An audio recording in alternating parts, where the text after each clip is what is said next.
тавре хабар дода будем дар деҳоти Гулистон ноҳияи Восе бо мақсади тарғиби тарзи ҳаёти солим ҷалби наврасон ва ҷавонон ба бозии футбол ва пешгирии зуҳуроти номатлуби ҷаҳони муосир экстремизм ва терроризм мусобиқаи футбол баргузор гардид.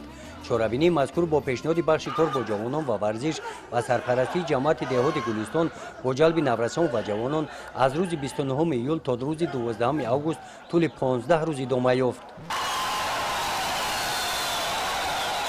дар қисми финалии мусобиқа ки рӯзи 12 август баргузор карда шуд, дастаҳои футболбозони деҳаи Меҳробод бо дастаи футболбозони деҳаи Гулистон бо ҳам бозӣ карданд. дар ин бозӣ ки онро қариб 3000 мухлисон бо завқи баланд тамошо карданд, дастаи деҳаи Меҳробод пирӯз гардид. дар маросими мукофотсупорӣ раиси ноҳияи Восе назди иштирокчиёни мусобиқа баромад намуда онҳоро ба пеш бурдани тарзи ҳаёти солим даъват кард. қайд намуд ки варзиш моро сарҷам менамояд ва баргузории ҳамин гуна чорабиниҳоро дар дигар деҳотҳои ноҳия ташкил намоянд. сипас дар чунин муҳити идона ғолибони мусобиқа бо сипосномаи бахши кор бо ҷавонон ва варзиш ва аз ҷониби ҷамъияти деҳоти Гулистон бо мукофотҳои пулӣ қадр карда шуданд.